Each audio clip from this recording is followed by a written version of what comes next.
Welcome into another edition of That's Deep. I'm Tommy Z, joined as always by Johnny Bravo. We are nearing the finish line of 2025. We got 3 cards left. They are over in Qatar this year, or this card, or Qatar. I believe it's Qatar. I think it's Qatar. I've always called it Qatar, but apparently it's Qatar. But so international card, Middle East card. Always interesting with the judges, so we'll kind of try to navigate through that. But Johnny, how you feeling coming into this one? How'd you do last week? Feeling good. Almost ready for the break. Kind of need one. I mean, we've been on a long stretch here. I mean, we get one next week. I mean, it's 9 straight events, so a lot of work and a lot of time. So yeah, just looking forward to reaching the end. Yeah, I hear you, man. It's a grind. Yeah. Last week was pretty good. I mean, some good fights, and except the last 2 were kind of boring. But yeah. I basically broke even when it was all said and done on the card, which kind of sucks. Yeah, but that Islam not getting that sub kind of was the make or break night. I kind of same broke even about. That 20-1 parlay of dreams would have been nice. But yeah, it's just we had to watch 5 minutes of domination and very few sub attempts, and it is what it is. But we move on. There's a few fights on this card that I still have to do a little work on. I guess I have some thoughts on those fights, but kind of want to see where you're at, and if my original take is spot on with you, I'll just probably ride with it. But let's jump right into it here. Our first fight on the card is 2 debuting fighters. We don't even have a picture for either one. Heavyweight division. 2 guys that would prefer to grapple. Freeman, an American wrestler, probably the more polished of the 2, but like I said, they're making their debut, so you never really know what you're going to get. But what are your thoughts here? Yeah, it's kind of a tough one to get a read on. Julio, I mean, not much tape on the guy. I mean, he's pretty much like running through guys, just taking them down and instantly subbing them. And there's only like a couple of fights with like a couple of seconds you can really watch. So, I mean, the guy looks like, if he gets it down, he's got a submission game. Haven't seen too much from him striking. Don't really know what his cardio's like. I mean, all of his finishes are in round 1. So, I mean, he looks like a grappler and looks like a submission artist. So, I mean, we'll go by that. And then Freeman, I was remembering where I've heard this name before, and this guy fought like on the prelims of the PFL card, and I remember I had a bet on him and he lost. So went back and watched a couple more of his fights, and I mean, he's okay, I guess. He's not the greatest. I mean, the striking is not great, but he does have some power in his hands. Pretty decent grappling. I mean, in the Asplin fight, the guy that we saw fight on the Contender Series, big fat sloppy guy, he was able to take him down and get his back, and had a couple good submission attempts. I don't know how to tell this one. I don't think Freeman's very good, and I have a lot of question marks about Julio. So I'm not too sure. I mean, maybe take a shot on maybe Julio gets him down and subs him at probably a good price, maybe a sub round 1. And I really don't want to back Freeman at like minus 200 now. The line's not gone something I really crazy. want to do. Yeah, people just came in and started hammering Freeman from open. So I missed the line, and now it's like minus 200. And I really would be fine just passing this fight, or maybe sprinkling a long shot on Julio, like round 1 sub or something. Yeah, I'm kind of looking at a pass here too. I mean, I feel I saw the line at like almost a pick 'em at one point, which obviously we're not even close to that anymore. So I would say Freeman is the pick for me. Apparently, there are some bettors out there that like him, and the line's moving for a reason. So, I mean, I guess that they could be a good sign for him. But yeah, that's Freeman's going to be the pick for me. But I'm probably not going to do anything with it just because it's just too big of a line and not a guy I want to parlay making his debut. No. All right, our next fight is in the lightweight division. We got Narulo Aliyev taking on Shamrock. This is one that I don't have much on. I didn't tape this one, so I'll leave it to you on what you have to say here. But what do you got on this one? Yeah, Aliyev, pretty much. I mean, top heavy grappler. The striking is not the greatest. Yeah, so this guy, he's going to want to take you down pretty much and kind of hold you down. Doesn't really land a lot of damage. Doesn't really go for finishing. He's just pretty much a top control, like one of these wrestlers that's really good at wrestling, really good at keeping position and not getting reversed. Just good grappler. And yeah, Shamrock. Watching Shamrock. I mean, he's a teammate of Paddy Pimblett. Doesn't really show much on the feet. Kind of sloppy, not really technical on the feet. But he's also another grappler. This is going to be like two grapplers going at it. Shamrock has some pretty decent grappling himself. Has a good submission game. I just think Aliyev probably is going to be able to just. I've seen Shamrock kind of get taken down and kind of hold position, and that's not really what you want to do with Aliyev because he's just going to take you down and hold you there. So yeah, I like Aliyev and probably by decision. All right, I like it. Yeah, that's that's where I would go with my initial lean. But yeah, like I said, I didn't have time to look at that one, so I'll ride with you there. All right, our next fight is in the middleweight division. We got Ismail Nordiev taking on Ryan Loder. Two guys that you can't really be too high on. Nordiev, fought in the UFC back around COVID time, lost to Sean Brady, got cut, spent some time on the regional scene, it was kind of hit or miss there as well. Taking on Ryan Loder, who's, he's shown some signs, but I'm not overly sold on him either. Kind of a coin flip. I think the odds are pretty close in this one. It's like minus 130 Nordiev, I think. Nordiev, yeah. So he's taking a little bit of money, not much, but yeah. So, what are your thoughts here? Yeah, I'm not really too high on Nordiev. You see, I mean, the guys. I mean, he's got decent striking and decent power in his hands, but I don't know. He kind of like in the Jun Young Park fight, he kind of fell apart. He kind of gassed out, and Park was able to pressure him and pace him and kind of gas him out and just wear him down. He looked really good in that first round. He he hurt Park pretty bad in that fight, and then he kind of just fell apart. I think it was an eye poke. Yeah, it was an eye poke that I think he landed on Park. Kind of just bad eye poke. Kind of just shifted the whole. Or it was a down. I think the knee. Oh yeah, he was downed and he kneed him, and then he thought he finished him, and then after that he just completely dumped after that, and Park was able to take over. So I remember we had a bet on Park, and we were like, Park, dude, just stay down. It's going to be a DQ. We'll get our money back, and then Park he was gutted it out and fought through it and was able to push the pace and wear him down.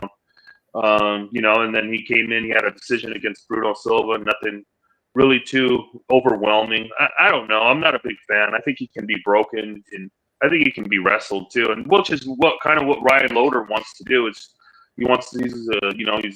a great wrestler. Not very much striking. Maybe a questionable chin. We've seen him. Okoye absolutely just run through him and starch him. So I think maybe.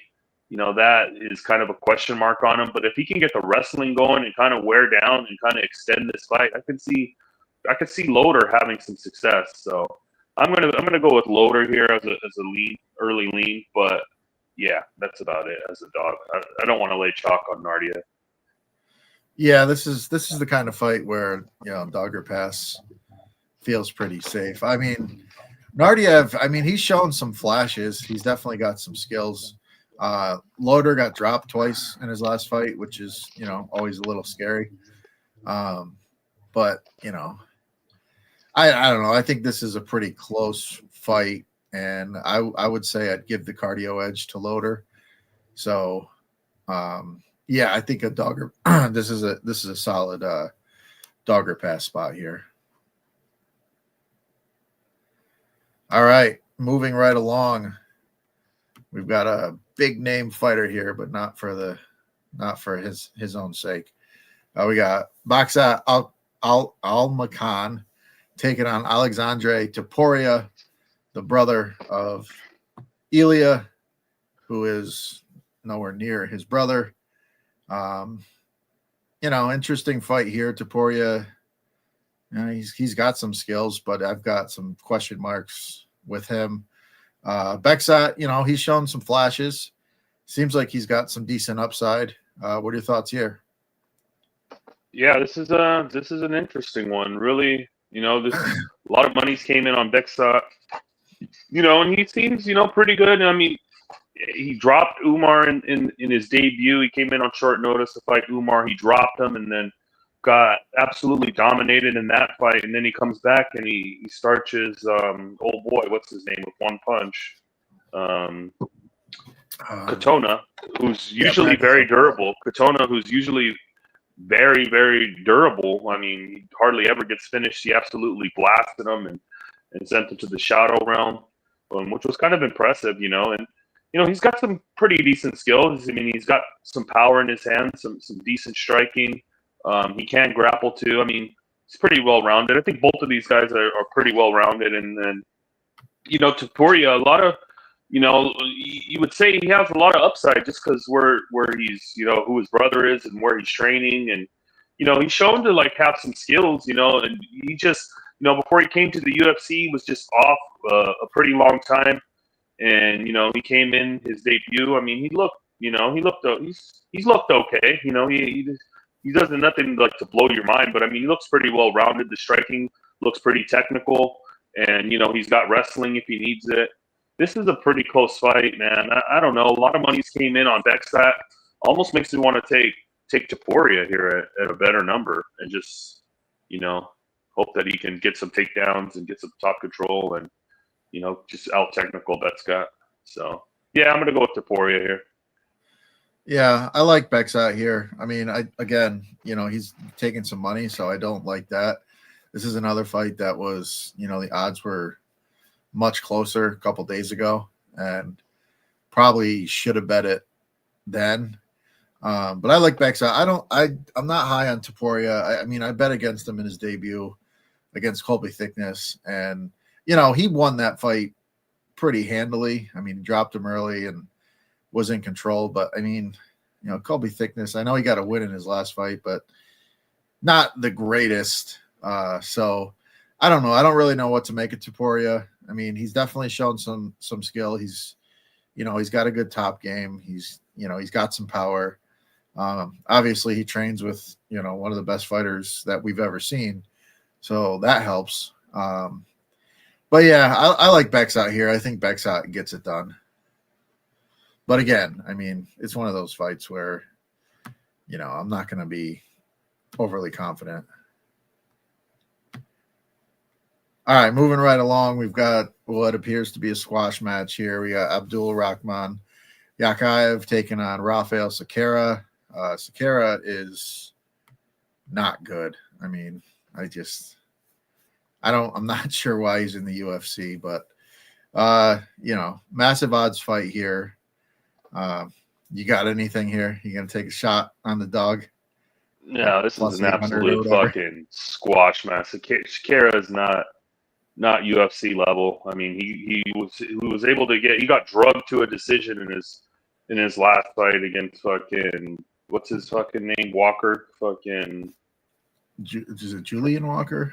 Julius Walker, yeah, drug him to a decision. I don't know how he didn't fin. I mean, everybody finished Sakara. I mean, the guy has absolutely no chin, no durability, just nothing. So, I mean, yeah. And then we've seen with Yakayev, I mean, we've seen him on the Contender. He had a fucking crazy knockout. This guy, you watch his tape, he's got all the skills. He's got the grappling. He's got power in his hands. He can finish you by sub, or he can start you on the feet. I mean, this guy has a lot of potential. I think he can. I mean, he could go somewhere. He's pretty good.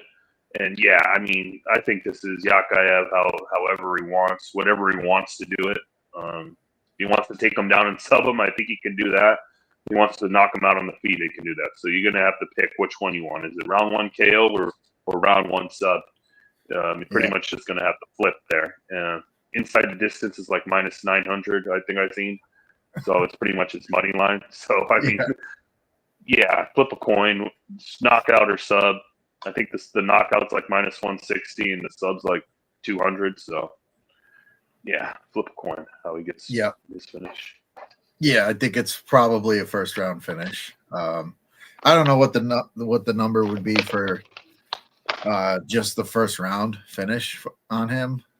Maybe that's worth something, but it probably still a little bit too juicy. Look it up. You probably got to pick a side, but yeah, see if it's there. I don't have that yet, but it should be there.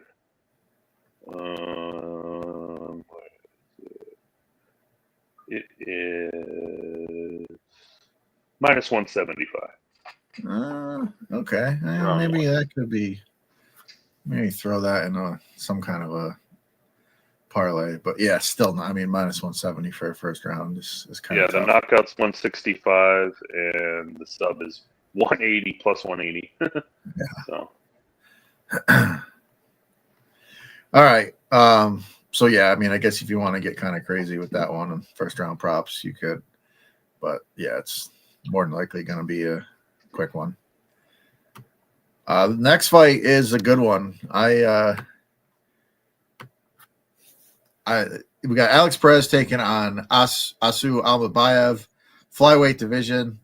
Asu is a guy that I was extremely high on, and I do think he's really good, but he's not as good as I thought he was, at least the way it looks.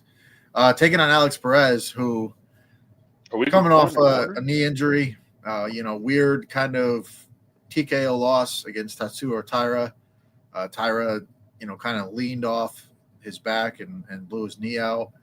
Otherwise, Perez he's got a lot of losses on the record, but he's also, his last 5 losses are to basically champions or guys right up there, to fight for the belt. So very skilled, very dangerous guy, high level. I think this is a pretty fun matchup here. But coming off the injury, it is a bit sketchy. What are your thoughts on this one? Well, kind of going out of order here. You got me all messed up. Is it? We're on the Almabayev. I don't know. I'm looking at Sherdog. It's got a different. Oh yeah, that was the next fight I got this on the UFC site. Oh, okay. Yeah, I mean, Alex Perez, he's a vet. He's pretty good. Well-rounded everywhere. Just a lot of injuries on this guy. Every time he seems to get some momentum going for himself, he runs into an injury, can never stay healthy. But he's got all the skills in the world. He's going to have the striking advantage here. Pretty good takedown defense. But, his submission defense is questionable at times when he gets put in positions. Almabayev was able to, not Almabayev, but Tatsu Taira was able to get the backpack and then blow his knee out, which was unfortunate. And he had another fight booked and then had to pull out for another injury reason. So, yeah, this guy is just always hurt. He's always, he's skilled, but it's like the injuries just catch up to this guy, And then the time he did fight for the title, it just was, you go in there and you fight Figueiredo and get absolutely nuked, in your opportunity. So, yeah. What's up? Yeah, and then Asu, decent striking, just super low volume on the feet, doesn't really let his hands go, doesn't put up a lot of volume. really, really good grappling though. If he can get you down, he's got good top control. He's got good control time. Got pretty decent submissions. He's a really good grappler. That's going to be the thing here. Can he get takedowns here against Perez, who generally has pretty good takedown defense? But now coming off the injuries, is he going to be able to kind of, maybe he's lost a bit of a step here? I don't know. I'm going to think Asu is able to get takedowns or get in control positions and be able to win the fight. But I think I could see a path for Perez. I could see it, but I like Asu. Yeah, I'm going to take the shot on Perez here. It's plus. It was plus 170. I bet it. I just think that's a big enough number to take a shot on a guy that is dangerous on the feet. He wins this fight on the feet. I mean, if you go back and watch that Tyra fight, he looked great. Great first round. He shucked off a Tyra takedown, kind of threw him halfway across the cage.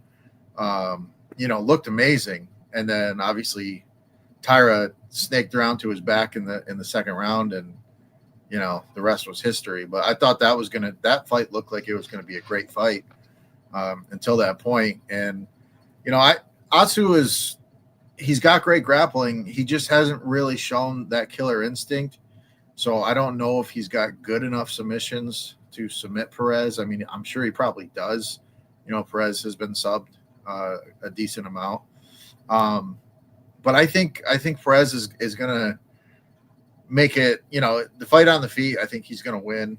And I think in the grappling exchanges, unless he really has dropped off a lot, which is possible. We see these guys with injuries, at some point they just fall off a cliff. So it's possible, but I think, I'm going to roll with Perez. And, I just think he's good enough. He's such a high level guy that he's worth a shot in this spot. All right, moving right along. We've got another pretty lopsided fight, but I mean, we've all seen Nicholas Dalby fight. He's a bit of a junkyard dog, obviously coming off a tough loss in his last one, but he's taking on Saigid Isagakmaev. He's a Khabib disciple. I don't know. He's got some skills, definitely dangerous, but kind of feels like one of those guys that when the going gets tough, he kind of looks for a way out. And, Nicholas Dalby, we've seen him, take out some pretty decent guys. But again, Dalby coming off a knockout, it always makes it interesting. He's older now. But what are your thoughts here?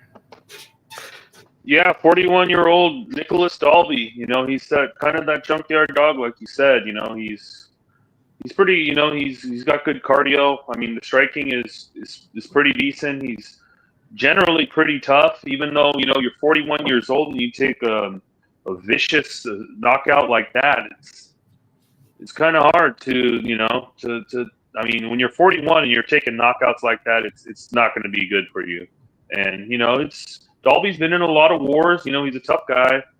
Decent striking, not very much power. Just kind of guy that just puts pressure on guys and is able to kind of just outlast them and wear them down and take over on later on in fights when guys just gas. That's usually his method of victory. And Saeed, I mean, I remember watching him in one, and I won this guy, he kind of disappeared for 3 years. He hasn't fought in 3 years. I've watched him before and won. Really, really good skill set. I mean, really pretty decent striking, decent pop in his hands. And then if he has to, he can go down to like his grappling and kind of just do the Makhachev route, kind of, but he lands a little bit more ground and pound. That's what I've noticed is he gets on top and he actually throws punches. So that's something you like. This is a tough one. I just can't trust the chin of Dalby. I think the chin is gone. The chin is cracked. And I'm going to go Saeed here to get the job done here. And I don't know. I think he knocks him out and puts him away. Yeah. I mean, makes sense. It's easy to fade Dalby after that last performance. There is talk that he was knocked out in camp leading up to his last fight. So, obviously could have came into that one compromised. But either way, I mean, if he was knocked out in camp and then knocked out in the fight, not ideal for a guy that's always shown durability. I'm not going to bet this fight pre-flop, but I'm interested to see what this fight looks like if we get into the second round. Because if Dalby's sitting there doing his strange breathing, and Saeed's a little bit tired, I could see it getting interesting. So I could see myself. Yeah, I like Saeed's cardio. I think he can go 3 hard rounds. And you said he looks for a way out and tries to quit. I didn't see that on tape. And I saw that. I think he's couple fights. Pretty tough. He fought on like the Eagle FC card, and it was like a looking for the fight with Dana White, and it wasn't a great performance. But yeah, I don't know. I mean, submission. He got a submission his last Eagle FC fight. Maybe you're talking about UAE Warriors was his last loss in 2001. Maybe. I know there was one of those. Yeah, one of those fights. Yeah, I think Charleston Harris is pretty good though. He is. Harris is good. So he got subbed by Harris. So yeah. Yeah, I mean, with the odds the way they are, I mean, there's just no reason for me to bet. I mean, obviously, I guess if I wanted to take a shot on Dalby, I could at that price, but I kind of want to see what he looks like. But I could see a spot where, Dalby is in the fight. I don't think Saeed's a huge knockout threat, so that kind of takes a little bit of that away. Obviously, he's got the wrestling, so we'll see how that gets going. But yeah, I'm looking at this one as a live spot, and we'll see what happens. All right, our next fight is in the featherweight division. We got Bogdan taking on Luke Riley. Riley making his debut. This is another fight that I don't have much on. I do know I do like Bogdan. I think he's tough. He's very competitive, and his last fight he outstruck his opponent nearly 2-1, took him down 3 times, lost the decision. But yeah, I don't know. I don't have much on Riley, so I can't really I don't really have a strong take here. What are your thoughts? Yeah, Luke Riley, one of these Cage Warrior guys, Paddy Pimlet's one of Paddy Pimlet's training partners. Really good striker, really good boxer. Good technical striker, good power in his hands, good cardio. It's just one of his big holes in his game is the grappling aspect. It seems like he kind of he can be kind of taken down, but he usually gets kind of back up and is able to get back up to his feet and utilize his boxing. So, I mean, yeah, it's like, and then Bogdan, kind of just one of these guys, kind of a zombie guy, just walks forward with no regard, no striking defense, nothing, just walk forward, throws a lot of volume, kind of a junkyard doggish.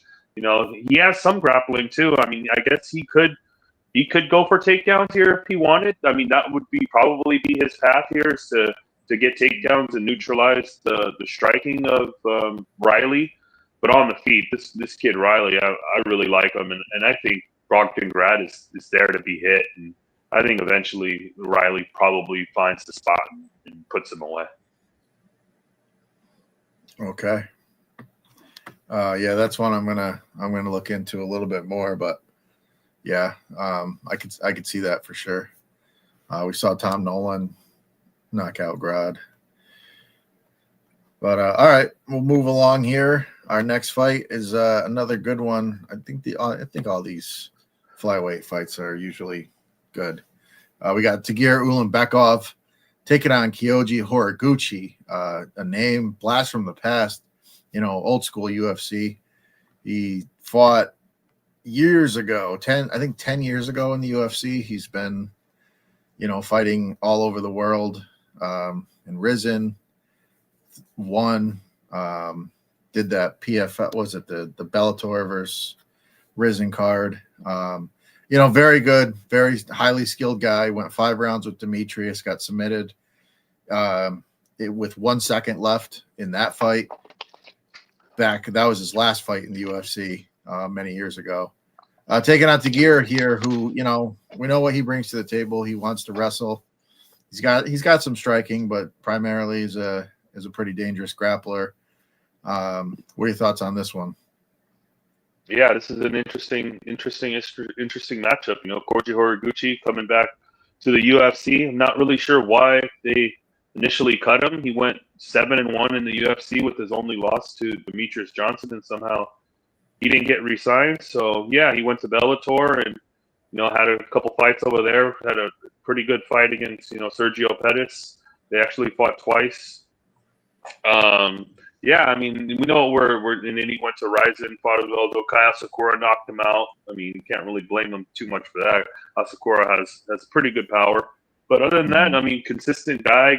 You know, a lot of good wins. You know, good resume, solid fighter. You know, I mean, he's 35 now. Good striking, really good striking. Kind of has that karate style. Kind of darts in and out. Good combinations in the pocket, in and out.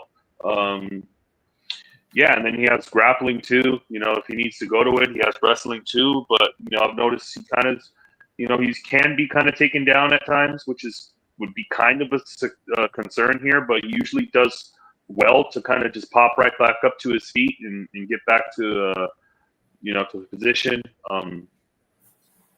Yeah, and then Ulanbekov, you know, he's out of that Khabib camp. You know, he's a pretty big guy. You know, has, you know, looks like he has pretty difficult weight cuts. You know, the striking is pretty decent. You know, the submission game, he's got those pretty good front chokes that he can land, and then he's got, you know, good grappling of his own if he gets it going.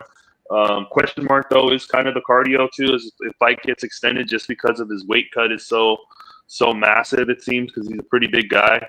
And yeah, I mean, the later it goes, I think Horiguchi starts to take over. I could see Ulanbekov having a lot of success, and maybe, you know, Horiguchi making him work, maybe popping back up and then getting taken down again, just putting, you know, making him work a lot, you know, and wearing on that cardio until he extends later. I think more Horiguchi probably takes over and wins the fight. I'm going to go with the bet here to get the job done and be savvy and be able to win a decision here. Yeah, give me Horiguchi on the money line. Yeah, I like it. Yeah, I bet that one as well. It was 170 plus 170 when I bet it. To me, that's just too big of a number. And I almost feel like we get a little bit of a better number because he's coming in from another, like one of the bigger organizations, but not like, you know, it's not coming in from Bellator, but, you know, we've seen a lot of these guys kind of with big names coming in recently and losing. And it kind of feels like that kind of situation. I feel like we're getting kind of a better price because of it. But, you know, he's been here, he's done that. And going back to when he was released, I think that was just because that was during the time when the UFC was kind of trying to get rid of that division. So they were getting rid of guys that they probably shouldn't have.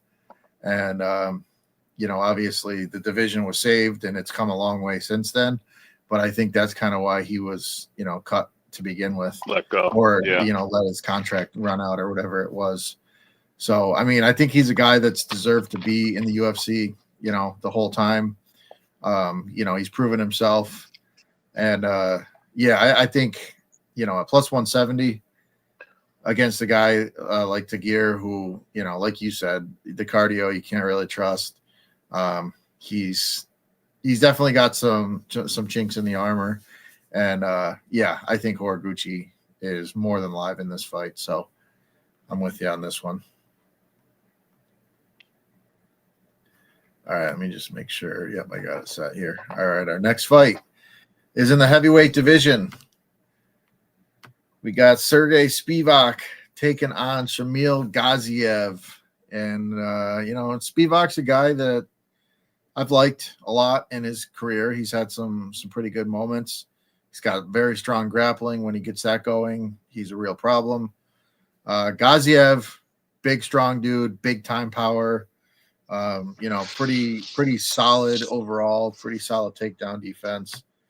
You know, Spivak's been seemed to be on the way down a little bit recently, but he's definitely still tough out in the heavyweight division. What are your thoughts here? Yeah, this is pretty much the heavyweight like kind of slop fest. I mean, Spivak, we know what we're getting with him. He's been in the UFC forever. He's fought, the who's who to Tom Aspinalls and everybody. He's fought pretty much everybody in the heavyweight division. We know what we're getting out of him. Big, strong grappler. If he gets it down to the ground, he's got some really good grappling, some decent submission game. The striking is a little bit left to be desired. It's not the greatest. Does have a little bit of pop in his hands, as pretty much every heavyweight does, except Waldo Cortez. But he just showed that off. His fight. That was Spivak's last fight was kind of just Waldo just boxing his face off and able to win a decision there, and then he just gets absolutely like ran through by Charlton Almeida, just absolutely taken down and he got smashed on the ground, which was interesting. And the durability is always a concern for Spivak, but it's heavyweight, so anything land and put you out. And Gaziev kind of just this. I mean, he came in, he got his main event against Rosenstruck, and kind of just. I mean, he looked good early, and then just kind of gassed, and Rosenstruck just pretty much broke him in half, and he quit on the stool on him. So that was pretty interesting. He will look for a way out if it gets there. But I mean, the cardio kind of looked better in his last couple of fights. He's kind of been able to, he's looked more decent. He's got some pretty decent striking. Kind of some good power in his hands. Good wrestling, good takedown defense. So yeah, I don't know. I think this is probably on the feet, because I don't know maybe Spivak can get a trip and take him down, but Gaziev's a pretty big guy, so I think this is probably going to play on the feet, where I think Gaziev has a clear power advantage and striking advantage. I think if I could see Gaziev knocking him out, but I can also see this being a fucking 3-round sloppy cage push affair. So I think Gaziev wins. It's just I don't know if he finds the button and puts him away. Yeah, I think he's good enough to keep the fight on the feet, and he will have an advantage there. And Spivak obviously can be cracked. So yeah, I think it's live, but I just think overall, Gaziev's he's gonna keep the fight on the feet, and if it's on the feet, he's winning the fight more times than not. So. Yeah, I like Gaziev here as well. Yep. All right, we move on. This was a very interesting one when I saw it. We got Jack Hermansson taking on Miktabek Oralbai, and when I saw this matchup, I was like, wait a second. Isn't Oralbai fought at 55? Is he moving up to middleweight? But then I looked closer, and I saw that Hermansson is dropping down to welterweight. Which kind of seems crazy because I always thought of Hermansson as a pretty big middleweight. So I'm really interested to see what the scales look like here for Hermansson. But if he makes weight, I do think it's kind of an interesting matchup. What are your thoughts here? Yeah, this is an interesting one. We got Oralbai, who's struggled to make 155. He's had a catch weight bout, I think, in his last 2 fights. Now he's moving up to 170, which he's kind of a smaller guy, but like he's kind of a tweener in between the 170, 155-ish. He's kind of little too small for 170. I don't know, but he's got good looks like a caveman. He's got good grappling. The striking is not the greatest. He has some pop in his hands. He can be hit, though. Him and Rebecki just went to absolute war. His eye was just absolutely destroyed in that fight. Yeah. He was all fucked up in that fight, but he's a dog. He's a warrior, and he's tough. But yeah, moving up here, curious to see how he looks at 170. And, we got Jack Hermansson coming down to 170. It's like, after you just took absolutely one of the most devastating knockouts of the year. Probably one of the most brutal knockouts we've seen in a while. That was a bad one by RoboCop. and the follow-up shot probably didn't help. I mean, he was down, knocked out cold for like 5 minutes. Yeah, it wasn't a great look. You're already up there in age, and now you're dropping down, cutting that extra 15 to 170. I mean, how is that going to affect your chin after you just got brutally knocked out and immediately cutting an extra 15 pounds? I mean, man, that's I don't know. I got to see the scales on this one to see how Hermanson looks, and if he makes weight. I mean, I think that chin is it might be compromised, but I don't know if Orobot has the striking skills to be able to put him away. Right. This is a tough one for me. I don't know. Initially, I thought Orobot, but the more I think about it, I don't know. Jack Hermanson, this might be too big for Orobot. So I don't know. I need to see the scales. I need to see face-offs before I make a decision. But yeah, I'm leaning Orobot by finish. But I need to see the scales. I want to see the scales as well. If Hermanson doesn't look like death on the scale, I'm thinking I'll probably be on him, because if this is a grappling match, I think Hermanson wins this fight pretty clearly. And Hermanson is good on the feet. Obviously, that knockout was absolutely brutal. And dropping down in weight obviously doesn't really help that too much. But Orobot doesn't hit like RoboCop does. RoboCop's just a brick shit house. So I don't know, man. It's interesting. If Hermanson looks okay, I'm going to take the shot on him. I just think, might overall, be a good live betting spot too. Could be. Yeah, could be. Kind of see what they look like, after a round. But yeah. So I mean, going into this, for the show purposes, for pick purposes, I'm gonna say I'm gonna be on Hermanson, because I kind of want to be. But if he looks awful on the scales, that's gonna change pretty quickly, and I'll be on Orobot. But yeah, for now, just going off, Hermanson looking good, thinking he's gonna look good on the scale. I'll go with Hermanson, and yeah, we'll see what we get, but that could change very quickly. All right, our next fight is in the light heavyweight division, the most exciting division in MMA. We got Volkan Ozdemir taking on Alonzo Menefield. Two guys that, I mean, a lot of question marks with these guys. Volkan, he's had some great moments in the UFC, but he hasn't looked overly impressive recently. Taking on Menefield, this guy is a guy who I'm never super high on. So yeah, another one of those 205 fights that could be kind of ugly. And yeah, what are your thoughts here? Yeah, I mean, I'm not a big fan of Volkan. Old time Ozdemir. Used to be no time, now it's like old time. I don't know, man. This guy is just doesn't really impress me. I don't know. I'm not a fan of him. I don't like his style too much. I mean, yeah, you knock out Johnny Walker, but I mean, Johnny Walker has absolutely no chin. And can you really give him that? And, Bogdan Guskov, who was able to get a sub there, yeah, I'll give it to you there. I don't know. Nikita Krylov was able to get a decision, and then he lost a pretty boring decision to Carlos Oberg.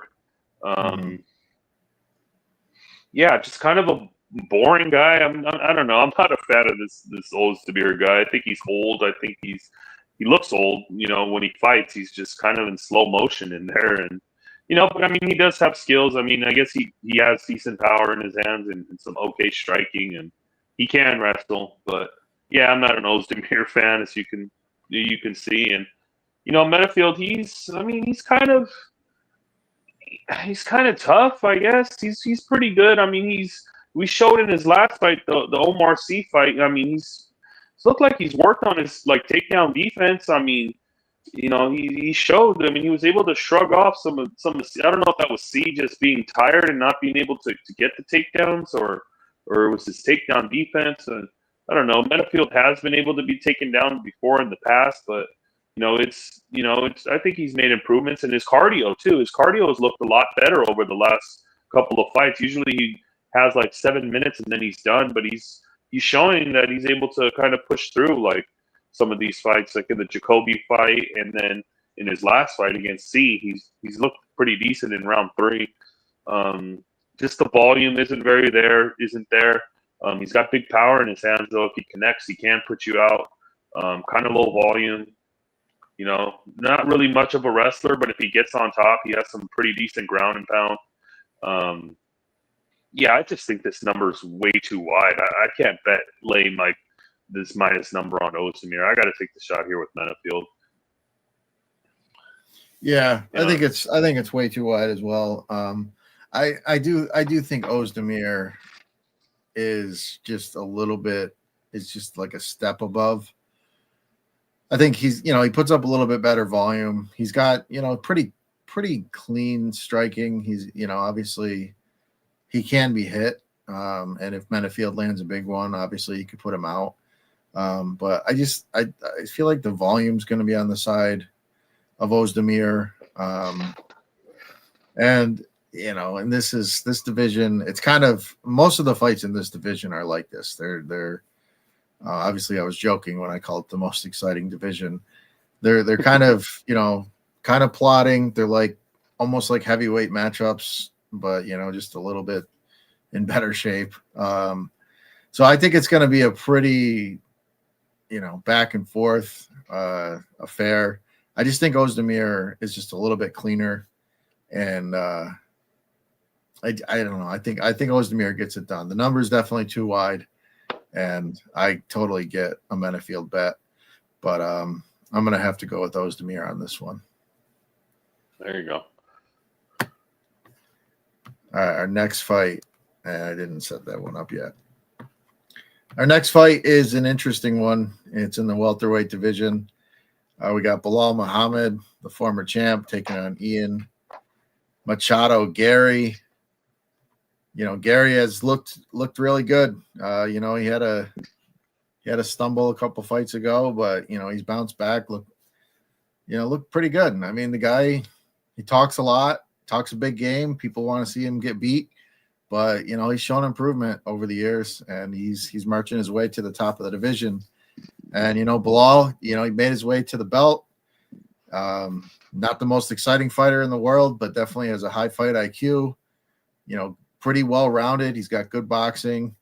Canelo boxing, or Canelo hands, if you ask him. And he's got good wrestling. But this is kind of the tale of two guys on different paths here. Bilal fought forever to get to the top. Now can he hang after losing the belt? And Gary, obviously he's on that run now to get to the top. So what are your thoughts on this one?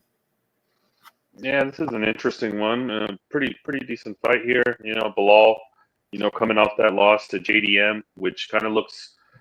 You said high fight IQ. I mean, I think the Makhachev performance makes it look pretty low fight IQ. Well, leading up to that fight, he's had fight IQ. That fight in particular, you could take that off. I think he might be a little slow. I mean, because you heard his interviews this week. He said, "Oh, they said I'm going to knock me out. I'm going to show him these Canelo hands. I'm going to stand and knock Ian Gary out." The guy thinks he's some kind of like potent striking like boxer. I think maybe that Sean Brady fight maybe made him think he has Canelo hands because he knocked out Sean Brady. So I think maybe that made him kind of delusional. But where Bilal's good at he's pushing a pace, getting takedowns, repeatedly shooting takedowns, getting the grappling going. He's not really. I mean, the striking is okay. It's pretty decent. It's good. But his aspect is getting takedowns and getting control time and kind of putting pressure and pace on guys. And if he's not going to do that, if he's going to stand there and he's going to strike and think he has Canelo hands, I think he's a dead duck. I think and it's whether because he has that wrestling. He's shown it before. The Leon Edwards fight and other fights too, where he's gone to that grappling, where he's had success at. But I don't know. I think he's kind of fell in love with his hands. And Ian Gary, he's on a pretty decent run. I mean, that Proches fight, yeah, he got hurt in round 5, but it was, Proches is just absolutely nuking everyone. And, he was able to kind of neutralize Proches by taking him down, staying at range. And that was a really, really good performance. And, the Shavkat fight, he lost that fight, but I mean, it was an okay performance. It wasn't, I think people give him a lot more credit than I think for that fight, just for not getting finished probably. Because Shavkat was on that run, but it was an okay performance. And yeah, Ian Gary is, he's a pretty skilled guy. He's got, he's showed it, like he's got grappling, like in the MVP fight if he needs to go to it, in the Proches fight when he needs to go to it. He's got pretty, he's got good takedown, pretty good takedown defense, good striking, long, good kicks, good power in his hands. Yeah, I like the momentum here of Gary. I think Gary's able to neutralize Bilal Muhammad and just pick him apart on the feet and probably win a decision. If not, maybe knock him out late. Yeah, I think Gary is going to look head and shoulders better on the feet. I think he's much faster, just way more dynamic on the feet. And, grappling wise, he does have some good grappling skills. I mean, he scrambles well. He does have some submissions. We've seen him, offensively wrestle, like you said. So he's a guy that he's kind of worked on the overall game all these years. He's bounced around to a few different gyms.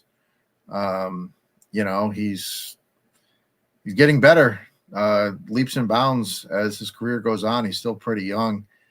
And we see a lot of times with these guys that they get to the top and then they lose the belt, and their next performance, especially the welterweight division. I mean, you go back to Usman, Jack didn't lose his belt, coming back from a loss of his belt, but he got to the top and then he looked like he had no business being there in his fight.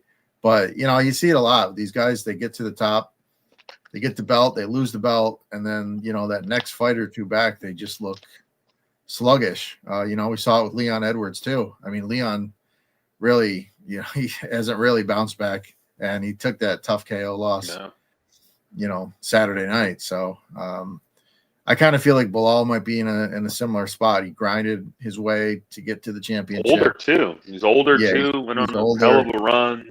Yep.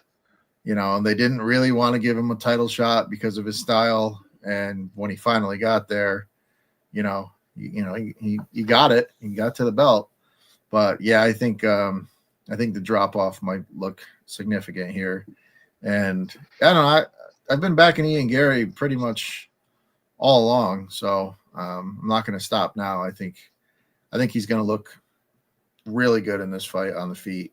And if it does get into the grappling realm, maybe he gets taken down a little bit, but I don't think he's a fish out of water on the ground. And Bilal's not a guy that's really just bludgeoning people on the ground. He's got good control, not really going for submissions. So I think Gary scrambles enough, and yeah, I think Gary gets this one done. All right, we move on to the main event, lightweight division. We got Arman Tsarukyan taking on Dan Hooker. Hooker, he just hangs around. He's picked up some nice wins recently. Dog fights. Every fight he's in is a dog fight. Taking on Tsarukyan here, who's going to have the grappling advantage. He was supposed to fight for the title, pulled out. Weigh-ins, didn't make his way to the scale. So, big setback for him, but he's definitely a guy that has the skills to be in that championship talk. Tsarukyan, pretty sizable favorite here. Dan Hooker, always a tough out, but what are your thoughts on this one?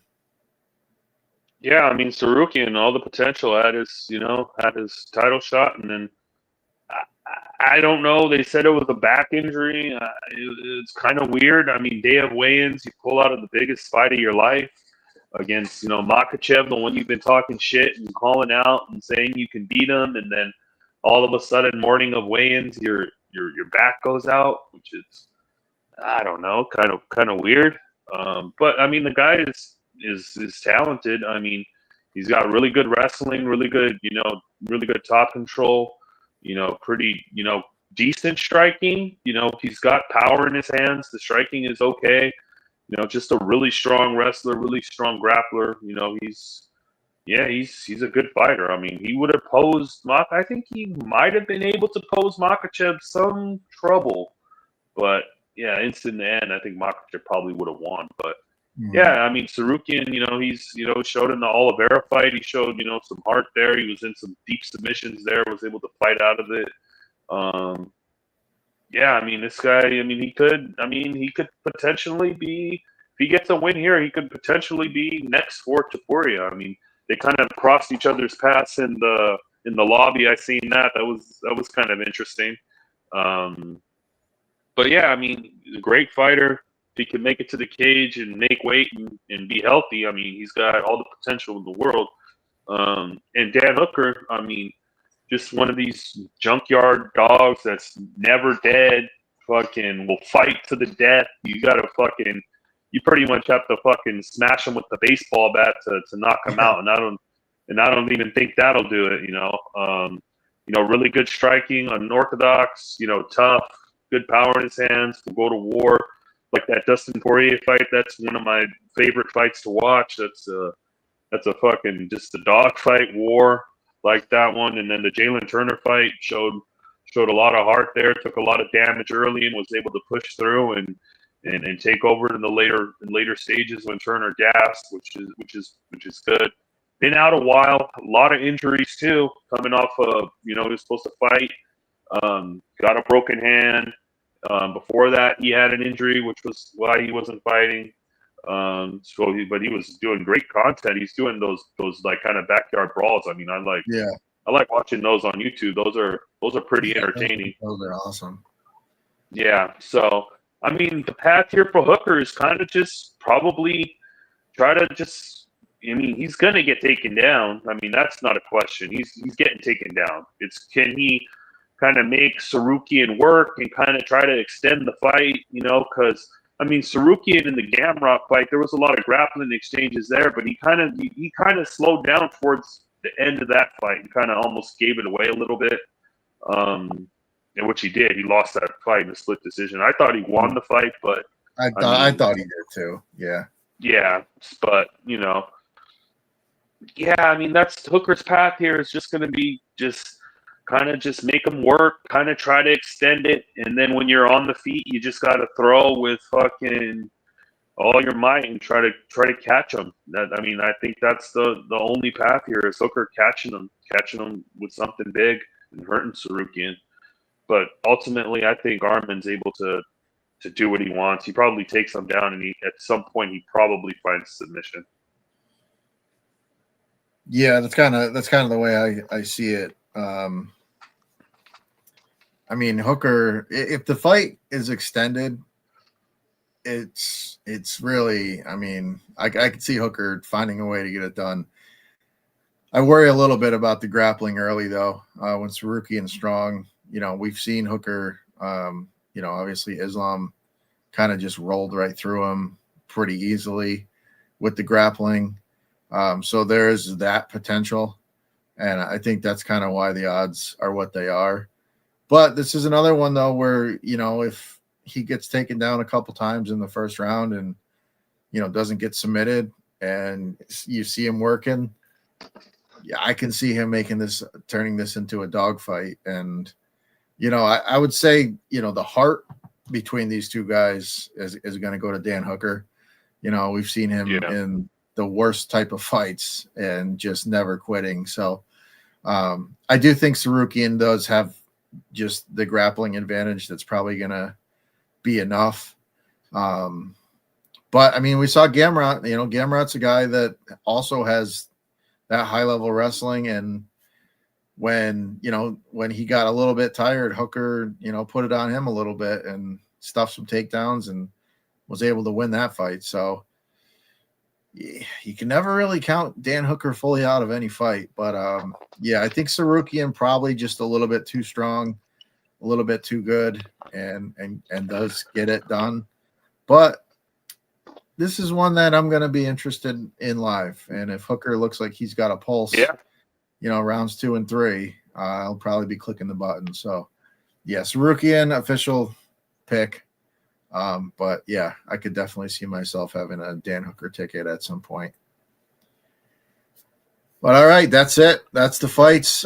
This card starts early on Saturday. It's a 10 a.m. card for us on the East Coast. That'll be 7 for you over there in California. So yeah, day card. We'll have college football on as well, so we'll be betting that. And the boys will be live for Thursday Night Football, so tune in to that. Obviously, all day Sunday for the NFL slate. Nukethehouse.com. If you're not signed up, go over there, sign up, and hop in the Discord. A lot of smart bettors in the Discord. A lot of good banter, and obviously the live shows are always fun. So tune into those NTH Sports Picks on YouTube. And yeah, that's it. That's it for us. Johnny, if you got anything else, let us know. Otherwise, we'll get out of here. Nope, that's it. All right. With that, we will see you this weekend. Good luck on the bets. We are out. Laters.